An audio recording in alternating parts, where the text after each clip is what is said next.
Welcome back to this video. My name is Rafi Yakub right here, and today's video I'm going to show you on how to import password in Chrome browser. So let's see. But before we dive into the tutorial, if you find this tutorial useful and you are very new to this channel, remember click on that subscribe, turn on the notification bell for more useful tutorial like this. So with that being said, let's get started. The very first thing you want to do is to open up your Chrome browser. Then after you open up your Chrome browser, next thing you need to do is to come to the top right here, click on these three dots, and this is going to drop down.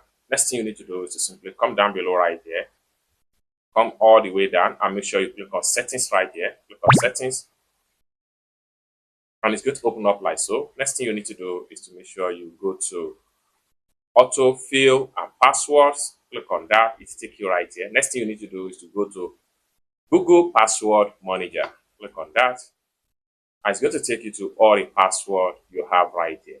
Now, for you to import any password from one browser to Chrome, next thing you need to do is simply go to settings, and it takes you right here. Then you have to come to under the import password. So to import password to Google Chrome, to import password to Google Password Manager for this particular email, select a CSV file. So I'm going to simply click on select a file right here.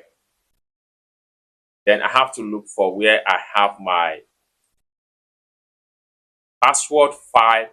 Then I'll click on open. So if you have any expired login, just like what you see right here, you can simply skip for that and then allow everything to load.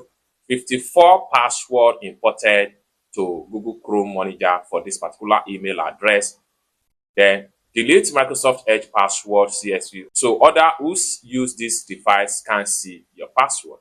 Next thing you want to do right here is to simply click on close, and you are done. The password has been successfully imported into your Google Chrome browser. Then you can go to your password manager right here, and then you will see all the password right here. You can simply reload, and all the password will be found right here in your Chrome browser. It's as simple as that. So basically, this is how to simply import a password from your one browser to a Chrome browser without any stress. I hope you really got value for this video. If you find this video useful, give this video a big like, and also remember to subscribe to the channel for more useful tutorials like this. Thank you so much for watching, and I hope to see you in my next video.